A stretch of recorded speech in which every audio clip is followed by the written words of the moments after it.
28-year-old Bridget Klein Simpson has identified as a woman for years, and she wants to get into better shape, so she went to the Bodyworks gym for women in Parksville for a membership. Klein Simpson says she was initially welcomed, but after one workout she was informed she was not allowed at the women's only gym. Saying, sorry, we made a mistake, you're not actually allowed to be here, but you're more than welcome to use the co-ed facility. And I kind of just hung up because I was devastated. I mean, there's really no other word for it.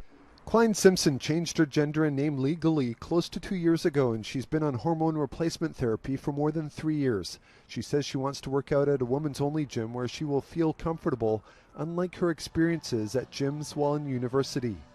I didn't quite understand why that was like uncomfortable, because I didn't know I was trans at the time. I still thought I was a guy as well. But it was just important to me to like be in a place that would be like explicitly accepting, like, you know, you are a woman, you can, you know, you're allowed to be here.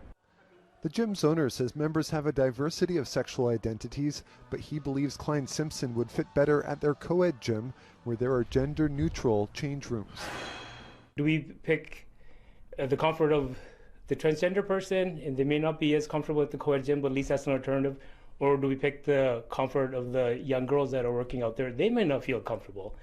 I don't know if is that fair to them, and what would parents think? What would you think if this is your daughter there? Negra says he's open to ideas and options. Klein Simpson says she understands some may be uncomfortable with trans people.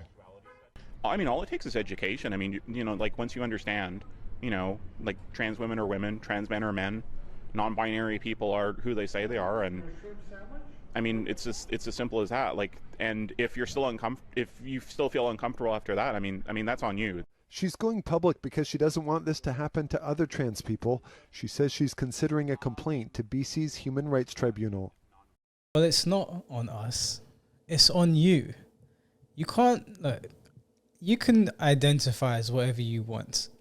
That's fine. I'm not going to die on that hill. But you can't then ask people to reshape society to fit whatever image you have of yourself.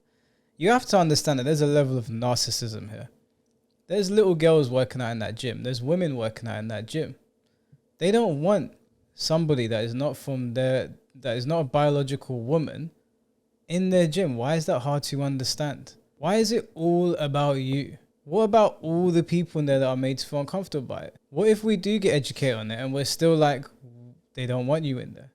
Now, they didn't say go to the men's gym. They said go to the gender neutral one. There is a middle ground here. It can't just be me, and erase every female space that you want. So at first, when I was watching it, I was trying to look at it from both perspectives, and I was thinking to myself, you know, it is a bit unfair if this person's feeling uncomfortable in the men's gym, but knowing that there is a gender neutral gym, then that is the solution there. You shouldn't have to go to an all male one or all female one if the gender neutral one exists. Yeah, I mean, that's the compromise. You have to understand that this is a new world for a lot of people.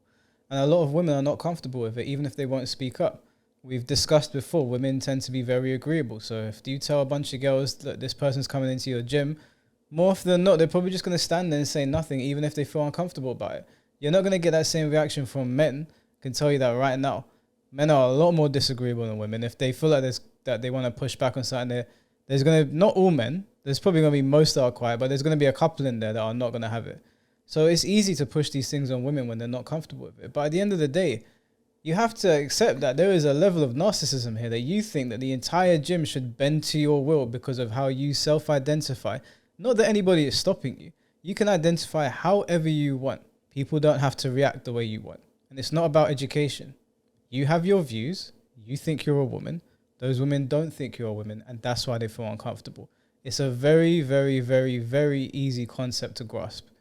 It's not you have it your way and we will just follow suit. This is very different from just picking on somebody because of their gender identity.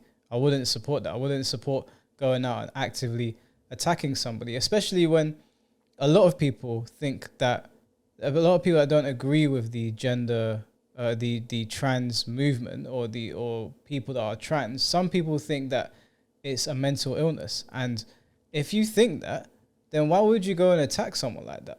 So if someone was attacking you, then I would say, yeah, like that person's a scumbag. They should just leave you alone. But then if you're going into their spaces and then complaining, I think you're the one with the problem here. I think you're the one that needs to get a clue. So that's all I really want to say about that. There's not too much more I want to add to. I think people just need to accept that. If people are going to accept your identity, you need to be able to accept that some people are not okay with you being in their spaces. There's gender neutral spaces. If the women don't want you in there, if the men don't want you in there, you're going to have to go in the gender neutral one.